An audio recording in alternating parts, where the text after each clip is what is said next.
Buenas noches. Buenas noches, Diego. Bien. Bueno, bienvenidos a los que se van uniendo. Por las dudas, si alguien no me conoce, de los seguidores, mi nombre es Diego Villagra.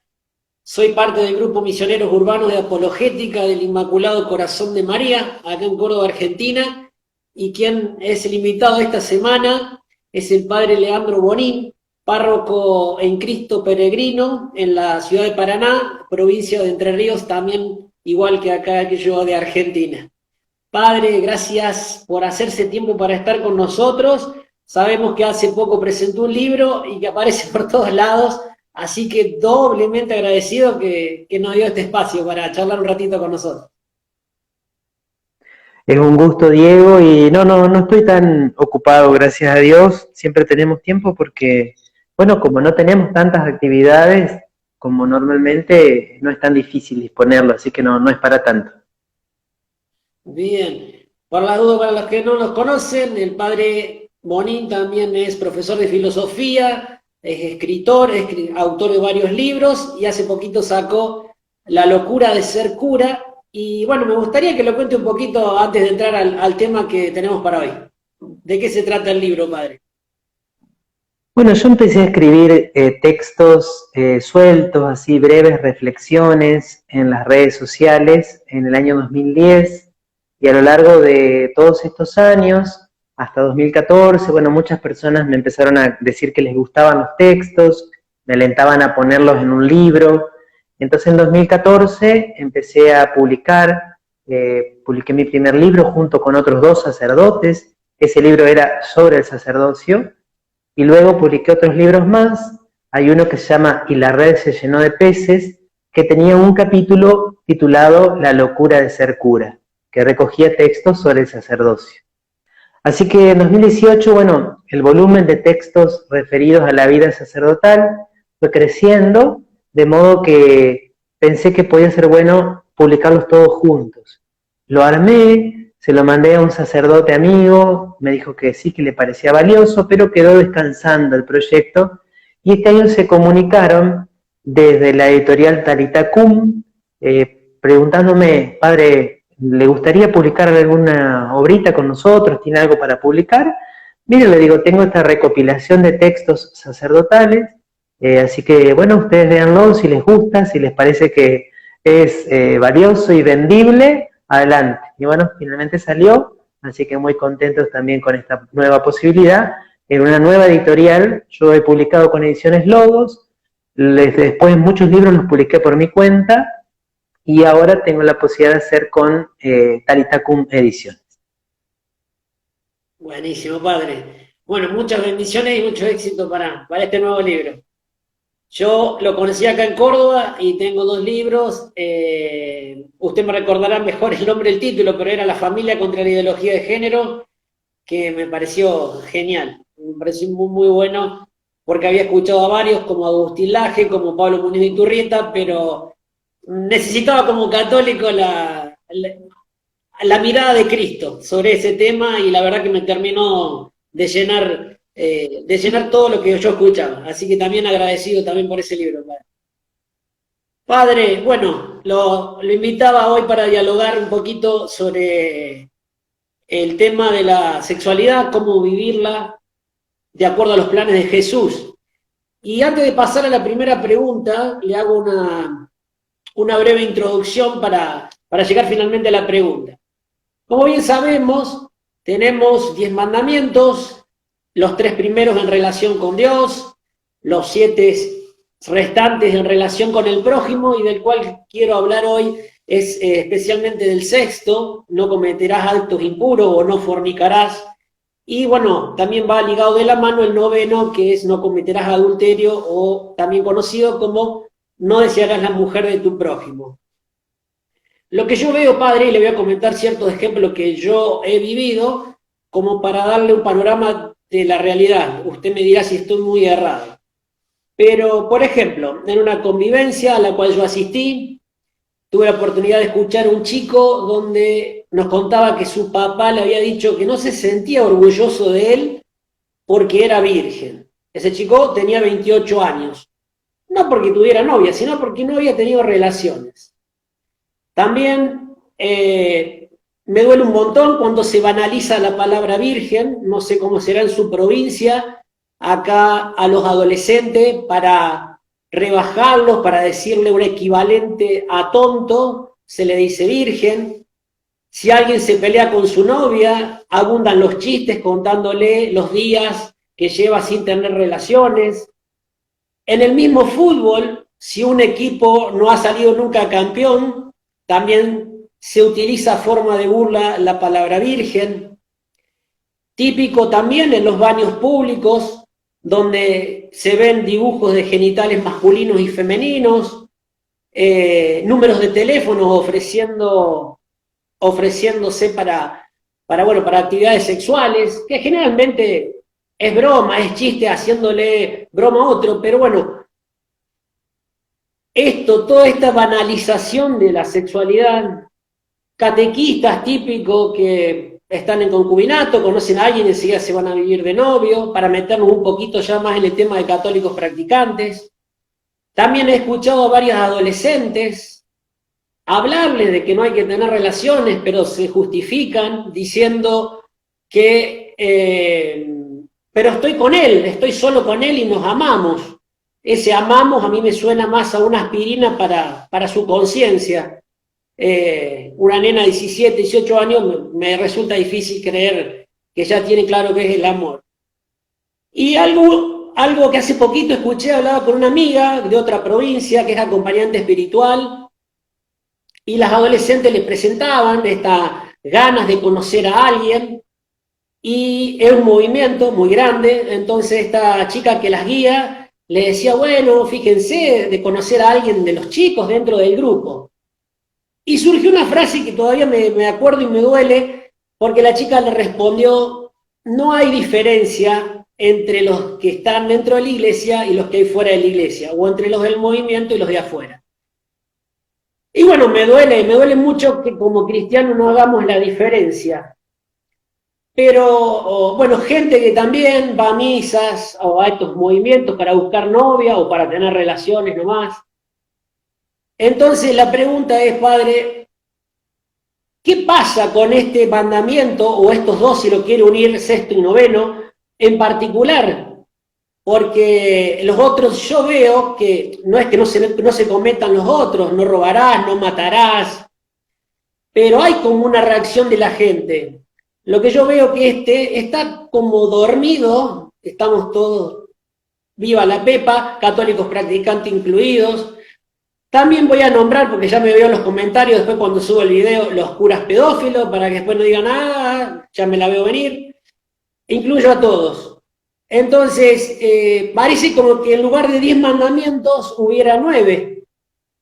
Entonces, ¿qué pasa, padre, con esto que parece que está como perdido y los testimonios buenos están muy dormidos? Por citar uno, Eduardo Verastegui, que siempre habla de su castidad, de su pureza, que lleva más de 12, 13 años. Bueno, pienso que es un tema con muchísimas ramificaciones, con muchísimos aspectos, y creo que es importante que podamos darle un enfoque integral, ¿no? Lo primero es que debajo de una ética, debajo de una mirada moral, debajo de los mandamientos, siempre hay una antropología. ¿Por qué hoy tenemos dificultades para concebir una ética, para concebir una moral? Porque hay una desorientación antropológica, porque ya no se sabe, porque al menos en la sociedad se rechaza la antropología cristiana. ¿Por qué muchos no tienen presente la obligación o el deber de dar culto a Dios, de amarlo sobre todas las cosas? Porque para muchos ya no es una verdad concreta y real que seamos imagen y semejanza de Dios y que seamos una criatura de Dios. cuando yo soy consciente de que soy criatura de Dios y he sido creado a su imagen y semejanza, naturalmente va a surgir de mí la adoración, la gratitud, la alabanza, la actitud de apertura a la trascendencia. Y lo mismo en relación a las distintas dimensiones de la relación con uno mismo y con el prójimo. Si yo no tengo como una base antropológica según la cual me doy cuenta de que soy un ser social por naturaleza, no le voy a dar demasiada importancia a la mentira. En cambio, si yo me doy cuenta de que soy creado para vivir en comunión con los demás, si yo tengo como meta vivir eternamente en comunión con Dios y con los demás, voy a ver que la mentira es algo que rompe la comunión. Veo que la familia es algo tan importante en mi existencia, en el futuro de la humanidad, y por lo tanto voy a valorar y le voy a dar importancia al mandamiento honrar al padre y a la madre. Me doy cuenta que la vida es un gran valor, que la vida es un don, la mía, la de los demás, y por lo tanto, naturalmente voy a tender a cuidar la vida y a no matar. Entonces, lo que tiene que ver con la sexualidad, antes de ser un problema ético, es un problema antropológico. El hombre de hoy, que ha rechazado la revelación, que ha rechazado la palabra de Dios como fuente de conocimiento, el hombre de hoy no sabe para qué es la sexualidad, no entiende cuál es el fin, cuál es el sentido del ser varón y del ser mujer. Tampoco puede llegar a comprender plenamente para qué es la genitalidad.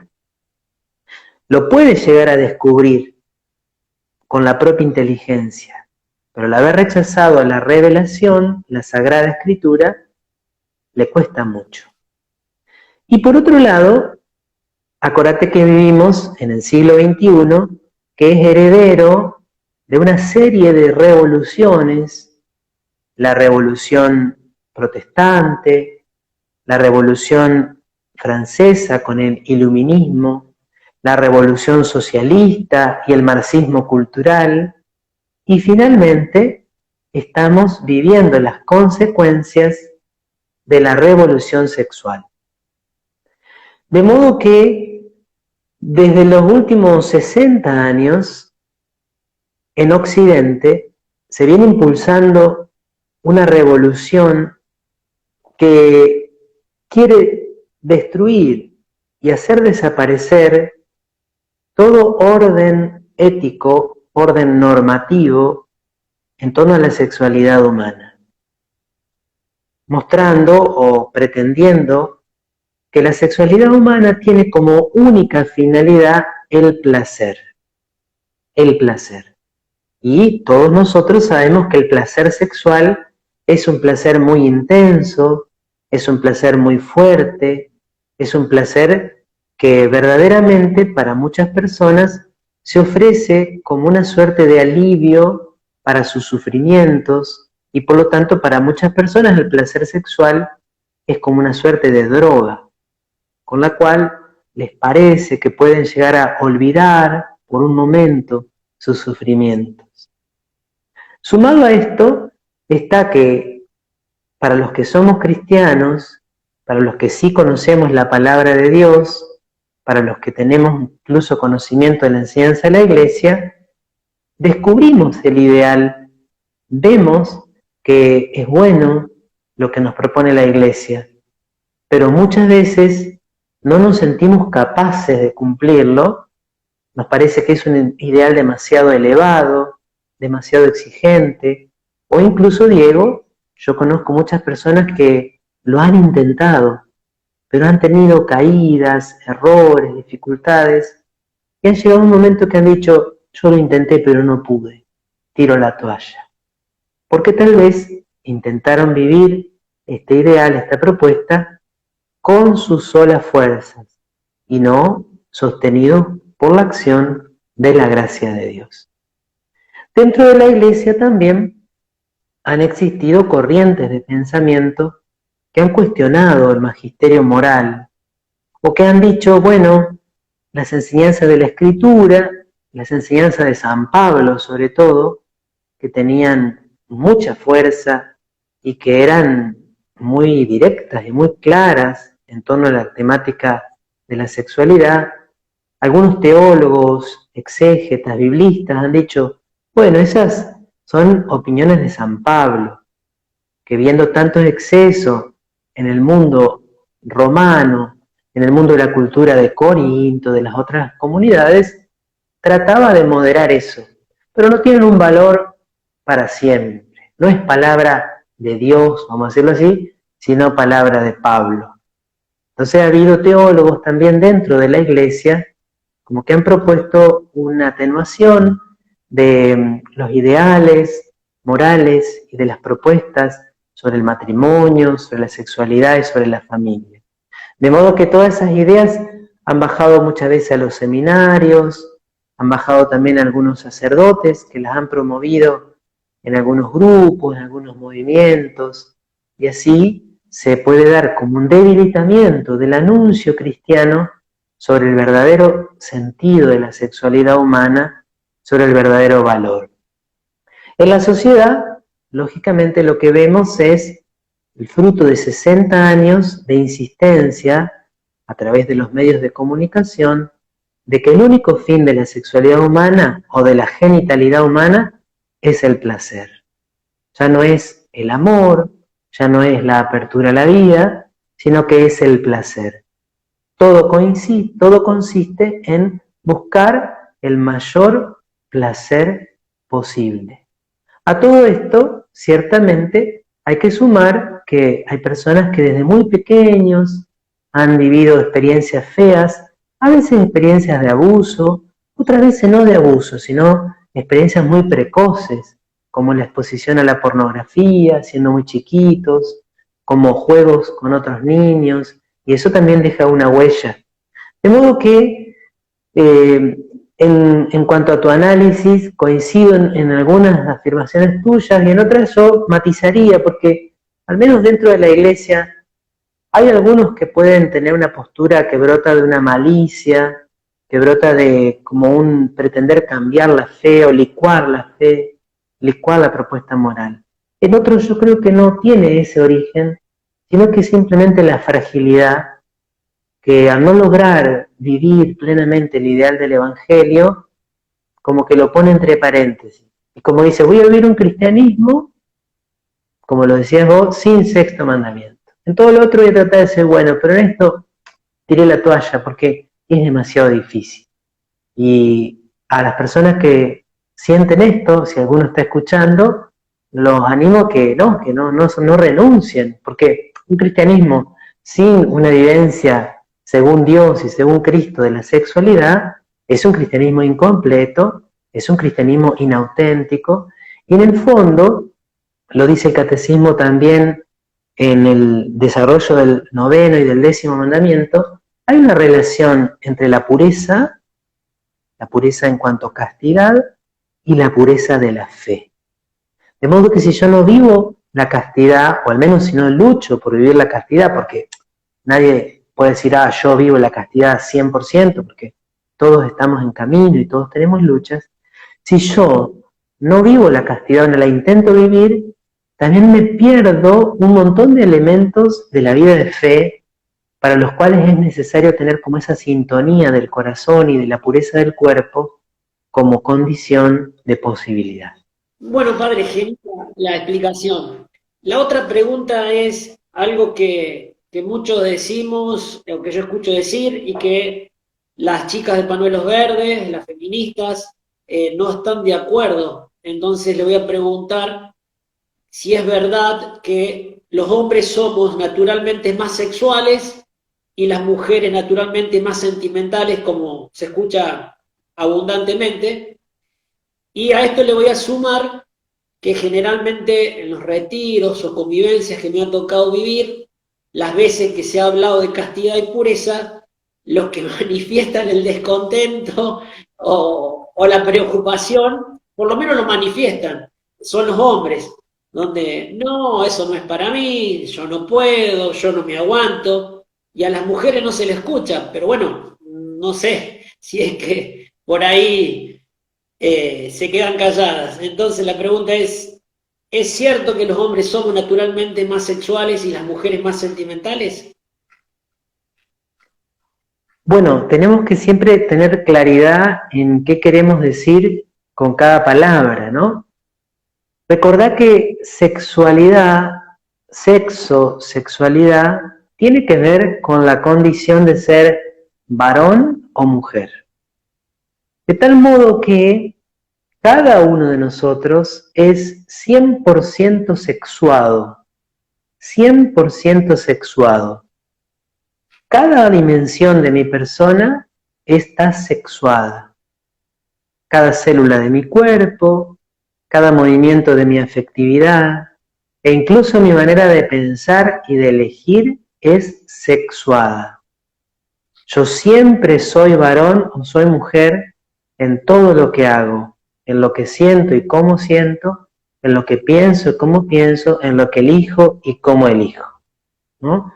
Entonces, tal vez yo matizaría tu expresión diciendo que el varón tiene una tendencia a entender la relación con la mujer más inmediatamente desde lo físico y con una búsqueda del placer físico como un objetivo inmediato. En cambio, la mujer, cuando se relaciona con el varón, lo que intuitivamente suele buscar más es lo afectivo o lo sentimental. Esto es un hecho, no está en la Sagrada Escritura, sino que lo demuestran las ciencias humanas, hoy hasta lo demuestran las neurociencias, y como por ejemplo el estudio del cerebro masculino y el cerebro femenino muestra que en el cerebro masculino el espacio o el lugar donde está asentada el impulso genital, el impulso físico, es mucho más grande en el cerebro del varón que en el cerebro de la mujer. Bueno, entonces, ciertamente digo que la respuesta del varón, la respuesta psicosexual del varón, es muy diferente a la respuesta psicosexual de la mujer. Por otro lado, es evidente que en la mujer su respuesta psicosexual también está vinculada a su ciclo de fertilidad. De modo que la mujer experimenta atracción física y deseo de la unión con su esposo, con su pareja, con la persona con la cual ha de unirse, sobre todo cuando está en el periodo fértil a través de la interacción de distintas hormonas. En cambio, el varón está, vamos a decir, todo el tiempo con la misma tensión o el mismo deseo, no todo el tiempo, porque hay factores que lo influyen también, como el estrés, como distintas situaciones u otras enfermedades. Pero la mujer es mucho más compleja y es mucho más rica.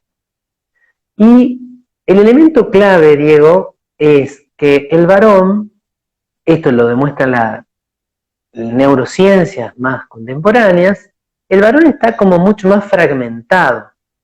El varón sencillamente está como más dividido, por decirlo de alguna manera. Hay una comparación entre los cerebros masculino y femenino, que dice que el cerebro del varón tiene como cajitas, y el cerebro de la mujer es como que está todo interconectado, es como una serie de cables que están totalmente interconectados. Y esto no es una simple metáfora, está estudiado que ya desde la 8ª semana de gestación, por el influjo de la testosterona en el caso del varón, hay una mucho mayor conexión intrahemisférica y en el caso de la mujer una mayor conexión interhemisférica. ¿Esto qué quiere decir? Que la mujer está toda mucho más conectada, lo físico, lo afectivo y lo espiritual. el varón está como mucho más desconectado y mucho más fragmentado. Entonces el varón, con mucha facilidad, puede vivir un acto físico, de unión física, sin demasiadas dificultades, sin demasiados problemas. La mujer, al menos la mujer, de acuerdo a esta comprensión integral, normalmente necesita, para poder predisponerse a la unión, la mujer necesita de un clima, de un contexto. Y lo que más ayuda a la mujer a vivir plenamente la unión en el plano físico es sentirse y saberse verdaderamente amada. Entonces, a la pregunta que vos me hacías al principio, está clarísimo que son diferentes las respuestas psicosexuales del varón y de la mujer. Pero hay algo más. Esto lo dicen los teólogos, ya no es un dato de la psicología o de las neurociencias. El pecado original ha dejado heridos al varón y a la mujer de manera distinta. Y dicen algunos teólogos, sobre todo se lo escuché al padre Bo Jorge, que la gran herida del pecado original en el varón, o una de las grandes heridas, está en el desorden de la concupiscencia, en el desorden de las pasiones, por lo tanto la ira desenfrenada o la lujuria desenfrenada, el deseo desenfrenado suele estar más presente en el varón que en la mujer. En el varón la búsqueda del placer físico sin amor. Y aquí entonces se da como una especie de paradoja, ¿no? Esto se lo escuché a estos chicos que son novios y que, bueno, después se casaron, Cristalina y Jason Ever y Cristalina, decía Jason, bueno, el varón suele dar amor para conseguir sexo. La mujer a veces da sexo, pero en realidad lo que está buscando es amor. Y así muchas veces se dan relaciones que no son completas, que no son plenas, ¿no? Para nosotros, bueno, desde una mirada cristiana es muy claro, es muy fácil, pero incluso desde el punto de vista meramente humano, uno ve que no siempre las relaciones son auténticamente libres, que a veces hay una búsqueda narcisista, una búsqueda egoísta, o a veces se acepta o se cede a las condiciones que el otro pone como para conseguir algo a cambio.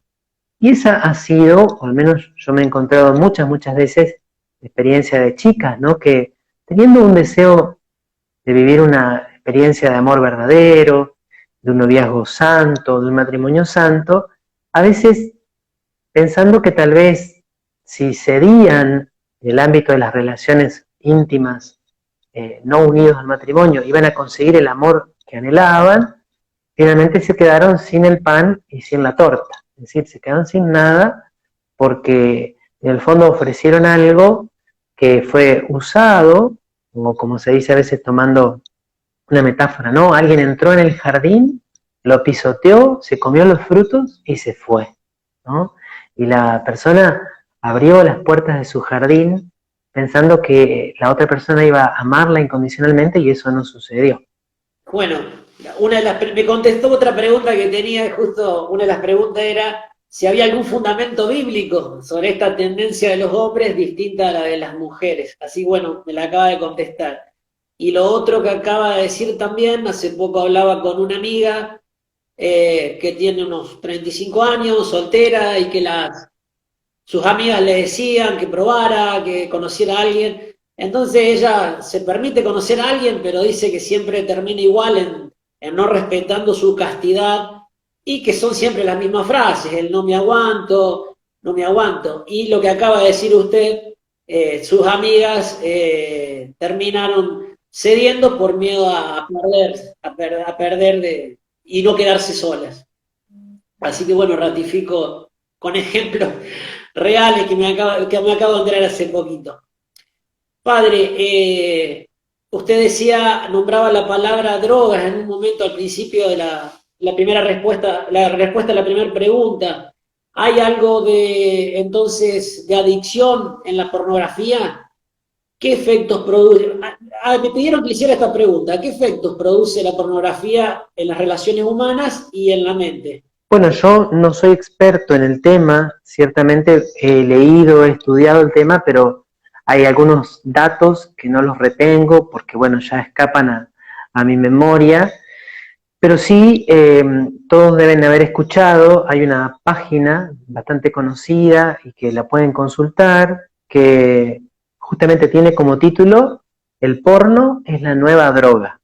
El porno es la nueva droga. También hay estudios de universidades, estudios científicamente, digamos, bien hechos, con rigor metodológico y por lo tanto con credibilidad, que muestran que a nivel del cerebro y a nivel de la relación del estímulo y de la búsqueda de la recompensa y del aumento de la dosis y de la dependencia que se genera, la persona que comienza a consumir droga va pasando prácticamente por las mismas fases. La persona que comienza a consumir porno empieza a pasar por las mismas fases, las mismas etapas y con las mismas consecuencias que aquella que consume algún tipo de droga, solo que no hay una sustancia química, sino que el estímulo es puramente visual, psicológico, bueno, se da a nivel de las sensaciones. ¿Qué es una adicción y por qué es un camino muy peligroso? La otra vez escuchaba una charla de Christopher West, uno de los más conocidos difusores de la teología del cuerpo. Christopher West decía que la mejor definición que él encontraba de es querer llenar un anhelo infinito con algo finito, con algo limitado. Entonces el hombre tiene un deseo infinito de felicidad y podríamos decir un deseo infinito de placer integral, de placer espiritual y físico, porque somos cuerpo y alma. Y se quiere llenar ese deseo infinito con una realidad limitada. Como esa realidad limitada es incapaz de llenar, se busca aumentar la dosis y aumentar y aumentar y aumentar. Y cada vez esa dosis va satisfaciendo menos y va dejando más heridas y más vacíos y más frustración en el corazón. En el caso de la pornografía, también hay estudios que demuestran que hay una relación importante en el crecimiento de las disfunciones sexuales, en los varones sobre todo, que son los que más consumen pornografía, con este consumo. O sea, un varón que, perdonen, toco otro tema vinculado, que es la masturbación. Un varón que desde muy chico consume pornografía y se estimula para experimentar placer en soledad, va desarrollando una lógica completamente egoísta y narcisista. Pero además está obrando de un modo completamente antinatural con relación a su cuerpo. Porque volvemos al origen, ¿no? La finalidad de nuestros genitales, de nuestro cuerpo, en el plan de Dios, es la unión con otra persona, no con otro cuerpo, ni es solo el placer, con otra persona. En la pornografía no existe otra persona, no existe cuerpo, son estímulos visuales.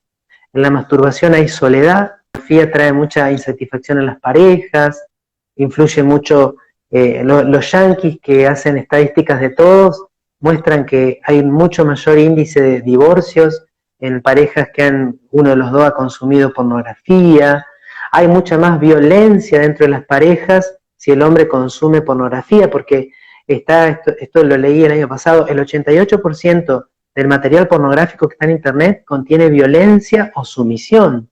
Y es lógico que si una persona casada ve pornografía que incluye escenas de sadomasoquismo o escenas de violencia, va a intentar o va a pretender que eso también suceda al interior de la pareja, con lo cual la que siempre termina sufriendo más es la mujer, porque evidentemente el varón conserva mucho más la fuerza física en relación a la mujer, y cuando está desordenado en este mundo de sus pasiones, no se detiene ante la dignidad de la esposa, sino que simplemente pretende saciar o satisfacer su deseo. Así que la pornografía realmente es una droga tan destructora, y lo terrible es que hoy por hoy hay estadísticas que muestran que cada vez más precozmente los varones especialmente comienzan a consumir pornografía. El inicio del consumo de pornografía promedio hoy está en los 11 años, promedio. Quiere decir que hay niños que empiezan mucho antes, que empiezan a los 7, a los 8, a consumir pornografía en el celular de sus papás, o en la computadora donde sus papás también a veces han estado consumiendo, o con hermanos mayores, o con primos, o con distintos vínculos. Entonces, es realmente una temática muy, pero muy preocupante. Padre, con el tema del onanismo, de la masturbación, yo crecí, bueno, creo que muchos crecimos con la idea que nos han vendido de que masturbarse a los 8, a los 9 años es natural. Y bueno, lo que está diciendo usted ahora, ¿no? A los 7 años pornografía. ¿Qué hay de cierto que a los 8, a los 9 años, 10, masturbarse es natural? Mira, acá tenemos que distinguir dos dimensiones.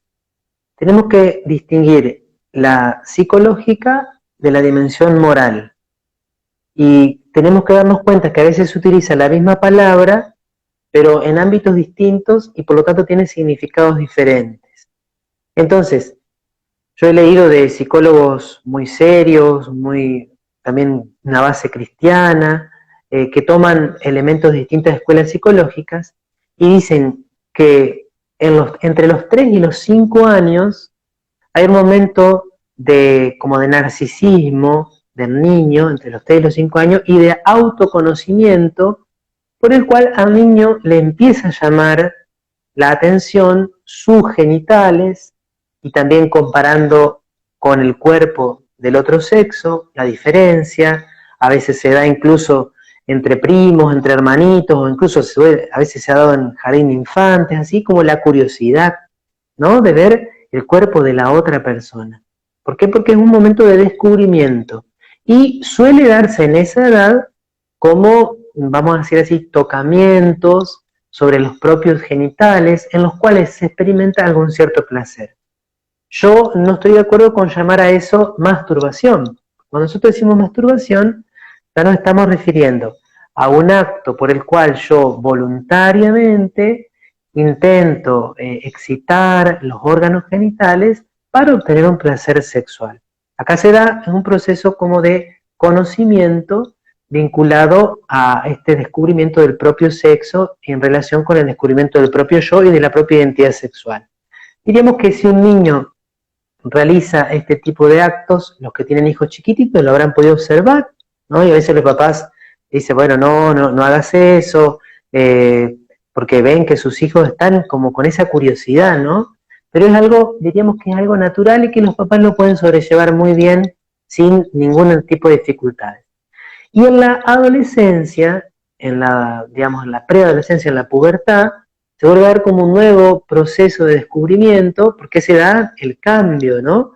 La aparición de los caracteres sexuales secundarios, la aparición, digamos, los cambios de tamaño de los órganos genitales, los cambios de apariencia del cuerpo, con lo cual también el adolescente, el puber o el prepúber, siente mucha curiosidad sobre qué es, curiosidad sobre las sensaciones que puede experimentar, y así puede haber experiencias de autoconocimiento, pero que no tienen una intencionalidad moral en principio. Incluso se empiezan a dar también sueños, la imaginación que vuela, que corre.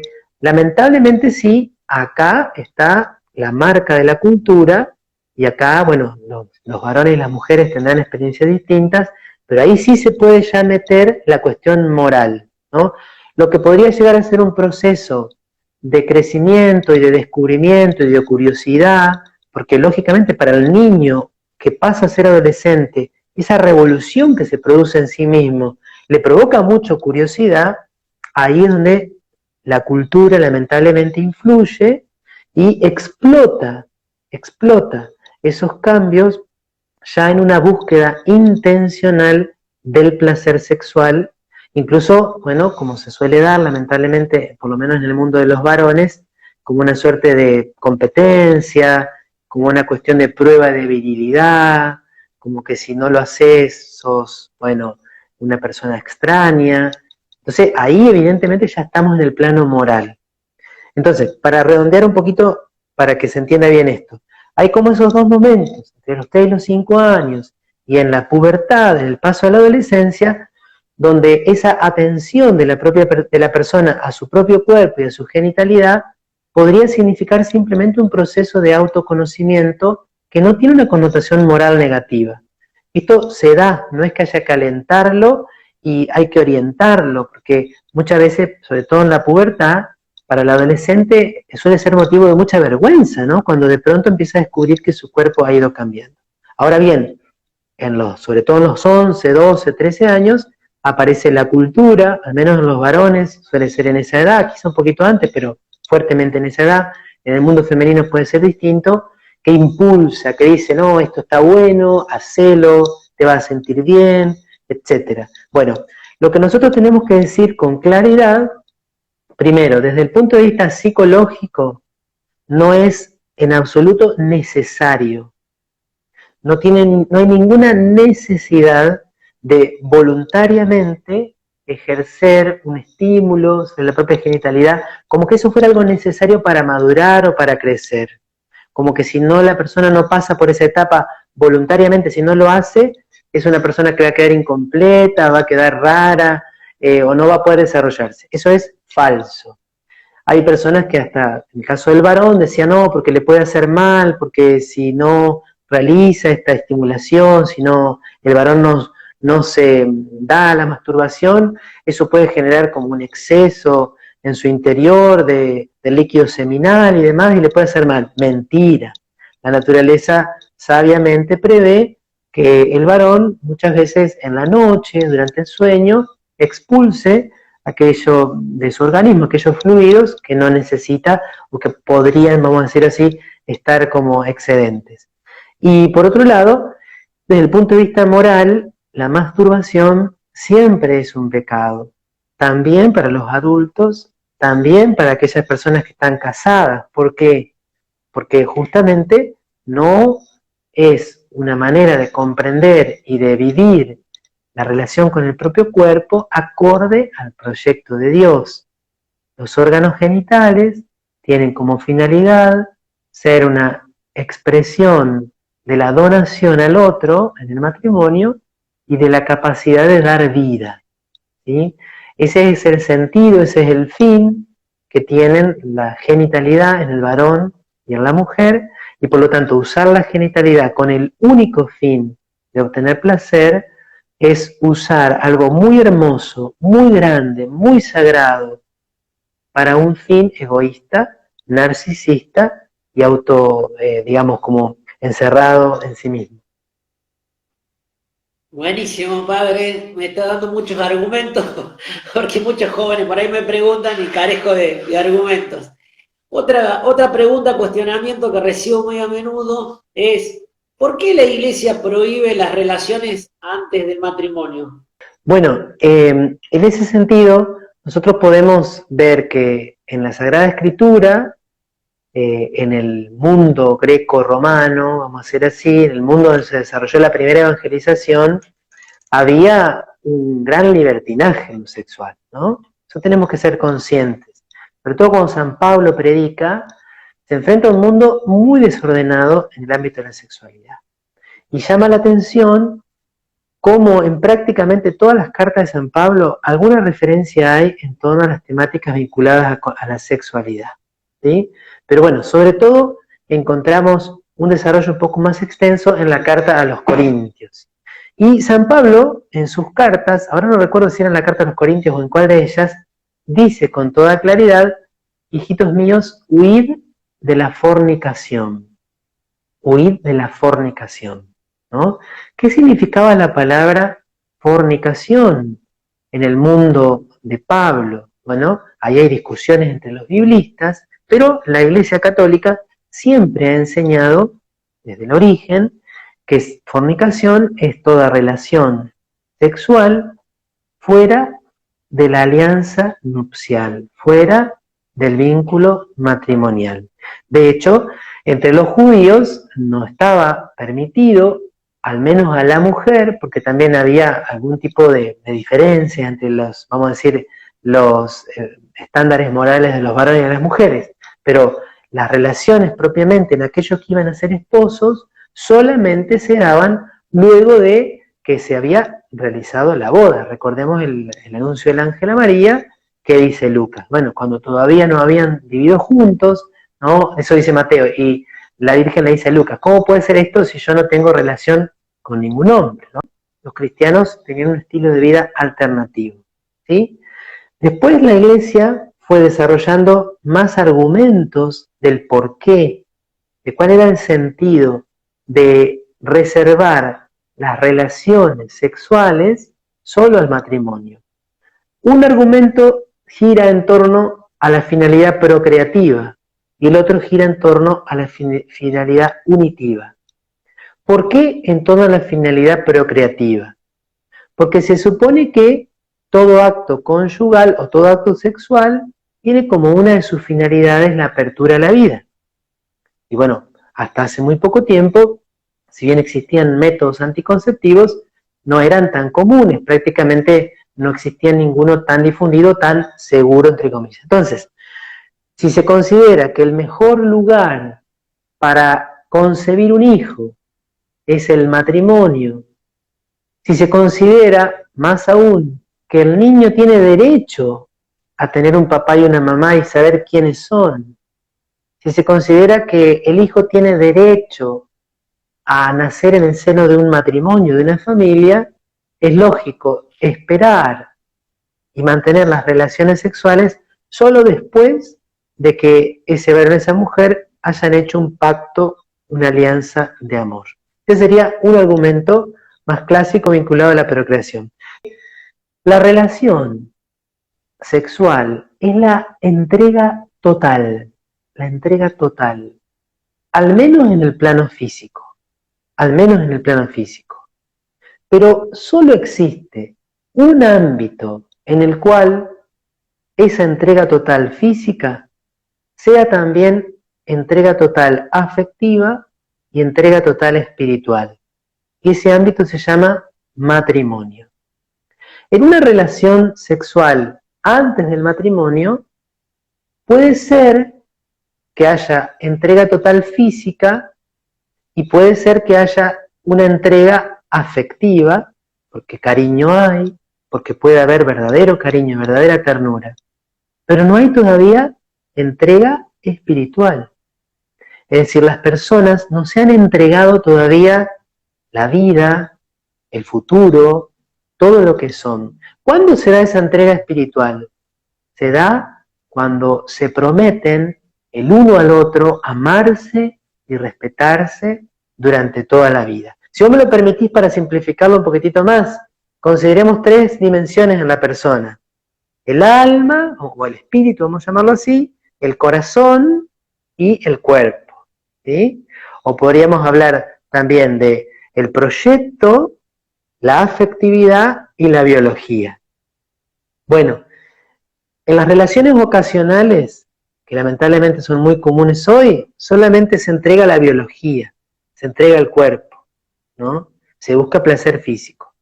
En algunos noviazgos puede ser que también, además de la entrega física, cuando hay relaciones, haya un cariño y una entrega afectiva, una entrega del corazón. Pero no es entrega total, es una entrega parcial del corazón. Pero solo hay entrega del espíritu, del proyecto, cuando las personas se entregan la vida entera. Y eso se llama alianza matrimonial. Eso se llama consentimiento matrimonial. Entonces, lo que dice la Iglesia es que para que la entrega física sea verdadera, primero tiene que darse esta, unida a esta. Y solo cuando están estas dos, esta es auténtica. Juan Pablo II incluso va a decir, si no están estas dos entregas, esta es una mentira. Esta es una mentira. Porque se dice con el cuerpo que hay una entrega total, pero en realidad no hay una entrega total, porque no se ha entregado el espíritu y el corazón completo. Entonces, es un acto, es un uso contradictorio del lenguaje del cuerpo, diría Juan Pablo II. Los cuerpos dicen algo que no es verdadero. Wow, buenísimo. Padre, esto que usted decía de la pornografía, que es una droga, bueno, todo lo malo de la masturbación, todo lo malo de tener relaciones antes del matrimonio. Usted hace un tiempo preguntaba por Facebook, que me encantó, si escuchábamos hablar en las homilías creo que usted lo refería a la homosexualidad. Y a mí me interpeló como laico, donde yo me quejo de que la sexualidad no se habla, donde los sacerdotes no, en sus homilías, yo creo que con los dedos de la mano me alcanza en estos 13 años de haber escuchado 2 o 3 homilías sobre la castidad, sobre la pureza, sobre la virginidad. Así que me parecía muy buena la pregunta y me interpeló porque como laico digo, me quejo, pero tampoco yo voy a decirles a los curas la necesidad, a mostrarles la necesidad que tenemos. Entonces la pregunta es, ¿qué pasa que se habla tan poco de este tema, tanto en los retiros como en homilías? Y me hago cargo también como laico, digo, se habla poco en general, sacerdotes y laicos. Bueno, en realidad la pregunta que hice en el Facebook aquella vez tenía la finalidad contraria de la cual muchos interpretaron, porque mi intención no era justamente decir se habla demasiado poco o criticar a mis hermanos sacerdotes, para nada, sino que era contrarrestar un mito. Hay un mito según el cual algunos que por ahí disienten con nuestra fe y no quieren nuestra iglesia, dicen, no, la iglesia tiene una obsesión con la sexualidad, la iglesia tiene una obsesión con la homosexualidad. Entonces, eso es un mito, como vos mismo lo decía, porque si esa acusación fuera verdadera, no sé, cada 2 misas se hablaría del tema. Y es un hecho, me lo corroboraron prácticamente el 90% de los comentaristas, que en todo el año casi nunca se habla de sexualidad. Así que la finalidad era esa. Hay un mito, lo cual dio lugar a otro tipo de debate que tiene que ver con la necesidad de encontrar ámbitos, Diego, porque ciertamente que uno a veces ve, sí, está bueno, hay que hablar de estos temas. El tema es dónde, pero quiero decir que no siempre, Diego, es mala voluntad, no siempre es cobardía. Yo creo que en eso sí tenemos que tratar de ser prudentes cuando nosotros queremos identificar las causas. Y en la publicación, bueno, mucha gente atacaba a los sacerdotes, acusándolos, como que, bueno, les faltaba coraje, etcétera. Que podemos tener falta de coraje y hablar, eso es obvio, pero no siempre es esa la razón. A veces, Diego, también a los sacerdotes nos condiciona un poquito que a veces nosotros vamos a predicar después de haber estado confesando media hora, 1 hora antes de misa. Y verdaderamente no es tan sencillo cuando uno estuvo confesando y a veces tenía pensado hablar de algún tema vinculado con la sexualidad y demás, y por ahí justo 2 confesiones esas que hiciste tenían que ver con esta temática. Y uno dice, y tengo estas personas acá adelante, no es tan sencillo. Por eso a veces para estas temáticas que son un poquito más y tienen que ver con la conciencia y con la intimidad de la persona, se busca predicadores de afuera.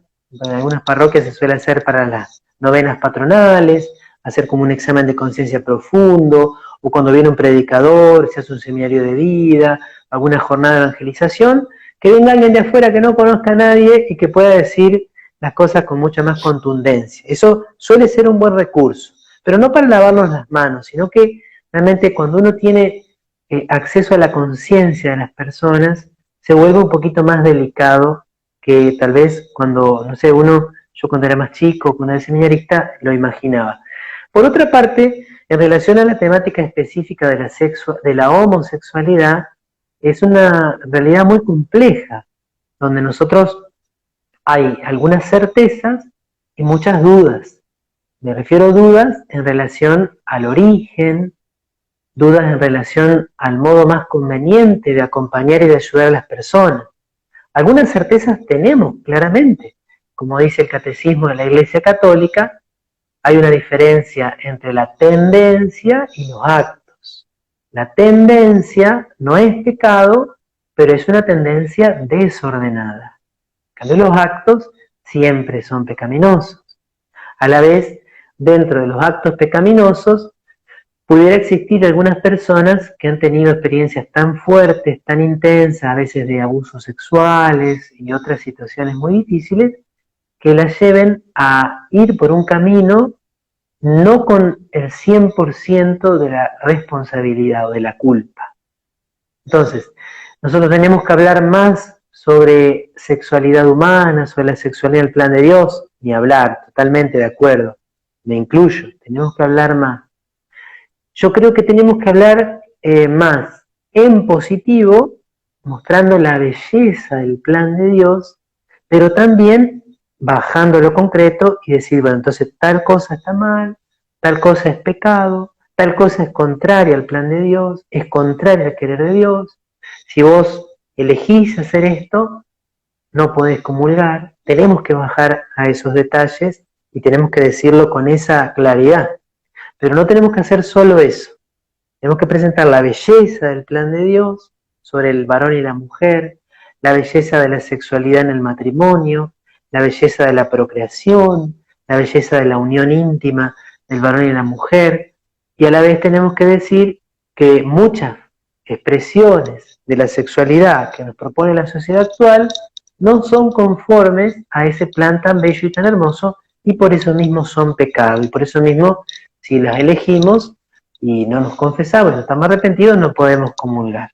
Pero entonces tenemos un déficit que a veces, bueno, tendremos tantas urgencias, tantas cosas que cambiar y que tratar de hacer mejor, a veces no le estamos prestando suficiente atención y eso no es bueno, porque algunas personas realmente se han desviado del buen camino porque nadie les dijo cuál era el buen camino. Incluso siendo católicos, han ido detrás de algunas opciones y dicen, pero a mí nadie me dijo esto, yo vengo a misa hace un montón y nunca escuché hablar de este tema. Entonces se fueron como desviando, eso pesa sobre nuestra responsabilidad como pastores.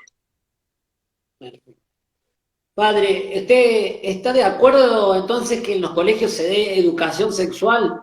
Y cuando me refiero a educación sexual, no a la que pretenden las feministas, que es con perspectiva de género, obviamente, que eso ya lo he escuchado muchas veces. Pero sí, ¿está de acuerdo o no con que se dé educación sexual en los colegios? De nuevo, el tema siempre de base es la antropología y el sentido que le damos a las palabras, ¿no? Entonces, si vos me decís, o vos entendés, o vos entendieras, mejor dicho, sexualidad como la mecánica de las relaciones sexuales y cómo utilizar el preservativo y cómo utilizar anticonceptivos, eso evidentemente que es muy pobre. Y eso se aprende en 15 minutos. ¿Cuánto más tiempo necesitas para aprender eso? 15 minutos, ya está. Ahora, si vos entendés sexualidad como esta mirada integral de la persona humana, como varón y como mujer, el comprender la belleza de ser varón, la belleza de ser mujer, la potencia procreadora del varón y de la mujer, si educación en la sexualidad significa educación en la afectividad, educación en el autoconocimiento, la autoestima, el autodominio, la autonomía, en la capacidad de donarse a los demás, establecer vínculos interpersonales sólidos, la enseñanza sobre la amistad, la enseñanza sobre el valor de la espera, de noviazgos sanos, de evitar toda forma de violencia y manipulación. Yo estoy totalmente convencido de que esos temas sí se deben abordar en la escuela a su debido tiempo, adecuados al momento donde la persona va creciendo y siempre, siempre con el apoyo y con el aval de los padres, nunca sin los padres. Durante toda la escuela primaria, sí o sí con los padres, en la escuela secundaria también, por lo menos los 3 primeros años, hay que ser muy delicado porque diríamos que vamos a decir que recién a los 15 años más o menos, se emparejan los chicos, más o menos, y no del todo, pero hasta los 15 años vos podés tener en un mismo curso chicos que están súper adelantados y chicos que están como todavía son muy niños, muy infantiles, ¿no? Entonces tenés que tener una gran delicadeza y hay temas que no los podés abordar y con los cuales tenés que tener siempre el apoyo, el aval y el acompañamiento de los padres. Entonces, yo estoy seguro que es algo bueno que estos temas se pueden hablar en la escuela, porque sabemos, Diego, no sé si vos tenés hijos y cuántos hijos tenés, pero debes tener amigos que tienen hijos, y a muchísimos papás les cuesta un montón hablar con sus hijos sobre temáticas vinculadas a la afectividad, vinculadas a la sexualidad. Incluso familias católicas, familias gente formada, tienen terror de hablar con los hijos de estos temas. Entonces la escuela puede ofrecer un apoyo impresionante. Y después tenemos chicos, Diego, que en su casa lamentablemente tienen un gran caos. En su casa tienen un gran desorden a veces por su papá, que lleva una doble vida o la infidelidad, a veces por su mamá, a veces por los dos. Entonces, a veces la escuela es el ámbito donde el chico puede escuchar, en el único lugar donde va a escuchar un mensaje valioso, hermoso y positivo sobre la sexualidad. Eso sería una enorme oportunidad. Lamentablemente, la educación argentina, al menos la educación de gestión pública, está en manos de personas muy ideologizadas, con una visión muy parcial y muy totalitaria también al mismo tiempo de la persona. Esto es un gravísimo problema. O sea, como que estamos perdiendo una oportunidad valiosísima de construir una Argentina mejor a través de una visión hermosa del matrimonio, de la familia, de la fidelidad, del amor, de la ternura, de la comprensión, de la espera, de invitar a nuestros adolescentes a vivir adolescencias sanas, adolescencias puras, de saber esperar para cuando sean adultos y puedan conocer una persona a la cual quieren amar para toda la vida. Tendríamos tantas oportunidades y a veces no las aprovechamos, bueno, y incluso en las escuelas católicas a veces tampoco se aprovecha. Genial, padre, me encantó, muy bueno. La última, y no le robo más tiempo. Entre las cosas que más difíciles me han preguntado y que no he sabido responder, me ha pasado, gracias a Dios, pocas veces, pero algunas mujeres me han comentado que no sabían cómo confesar sus pecados sexuales, porque han tenido malas experiencias en el confesionario, donde algunos sacerdotes le hacían preguntas con curiosidad malsana, otras no se animaban a confesarlo porque percibían en miradas, en gestos y tenían miedo de alterar al sacerdote. Entonces me gustaría que nos dejara claro cuál es la función del sacerdote, si puede preguntar, no puede preguntar, si puede preguntar hasta dónde. Y también la función del laico, porque algunas mujeres también se sentían mal o seguían contestando para poder recibir la absolución y otras no se presentan a confesar esos pecados. Me gustaría que nos den un poco de luz de la función del sacerdote y también del laical.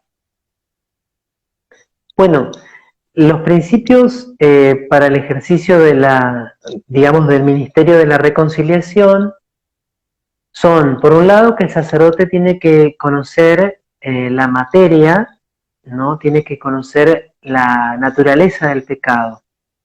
Y lo tiene que conocer de la manera suficientemente clara. ¿Por qué? Porque el sacerdote primero tiene que ver si debe o no dar la absolución, y en segundo lugar tiene que ver qué consejo da y qué penitencia da. Si vos, por ejemplo, me decís, robé, ajá, y yo como sacerdote digo, ajá, primero, ¿a quién le robaste? Y segundo, ¿qué robaste? Y tercero, ¿devolviste lo que robaste o no devolviste? ¿Sí? ¿Se puede devolver o no? No es lo mismo robar un banco que comerte una factura que había comprado, no sé, tu esposa para llevar al colegio, ¿viste?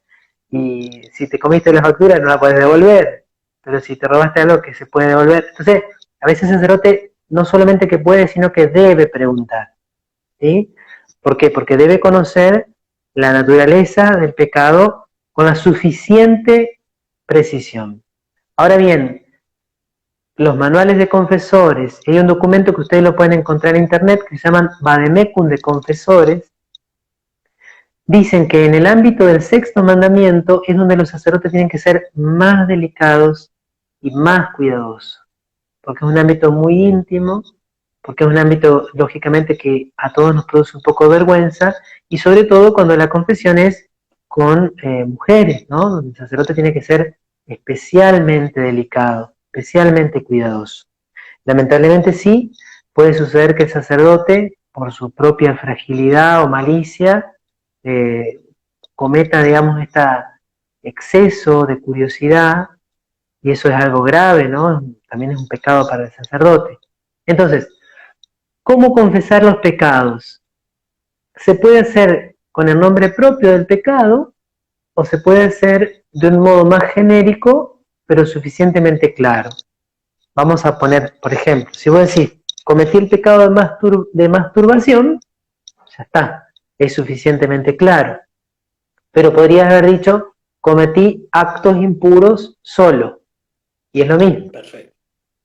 Si vos decís, cometí el pecado de fornicación, se entiende, ¿no? Y si decís, cometí actos impuros con otra persona, también se entiende. Aunque actos impuros con otra persona podría ser algún tipo de contacto que no llegue a ser una relación sexual completa. Entonces sería más preciso decir, tuve relaciones con una persona con la cual no estoy casada.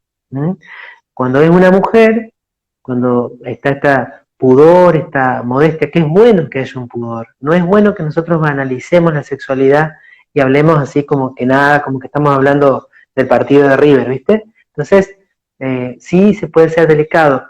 Cometí actos sexuales o cometí actos impuros con otra persona que no es mi esposo, con la cual no estoy casada. Si eso es algo ocasional, es bueno decirlo una vez. Y si es algo más continuo, o decir, bueno, he mantenido una relación afectiva que incluyó intimidad con alguien con la cual no estoy casado, al sacerdote le ayuda mucho más, ¿sí?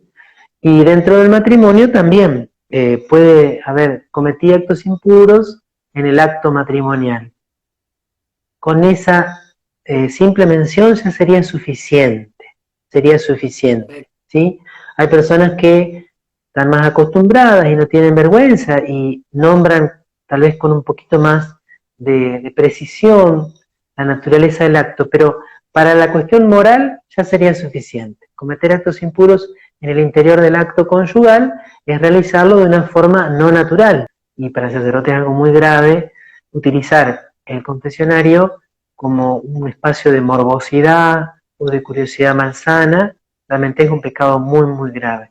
Y por supuesto los fieles conservan siempre el derecho de hacer denuncia a la autoridad eclesiástica cuando esto realmente, digamos, se perciba, porque alguna vez puede ser que el sacerdote no se dé cuenta y que la persona esté muy sensible.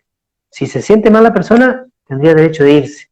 Pero a veces puede ser que el sacerdote la pregunta la hizo bien y es la persona la que tiene una gran sensibilidad. Entonces, bueno, quizá no hubo malicia, pero si hay malicia o si uno percibe una mala intención, también el fiel laico tiene derecho a llevar el reclamo al obispo, ¿no es cierto? Que en este caso también tiene facultades para intervenir, aunque es un terreno muy delicado por estar marcado por el sigilo sacramental. Perfecto, padre, buenísima la aclaración. Bueno, padre, listo, muchísimas gracias y me gustaría que nos despidiera con una bendición. Bueno, el Señor esté con ustedes, Y con tu espíritu. que descienda sobre todos ustedes la bendición de Dios Todopoderoso, Padre, Hijo y Espíritu Santo. Amén.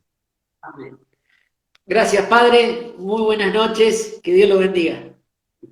Dale, muchas gracias, Dios te bendiga, Diego, saludos.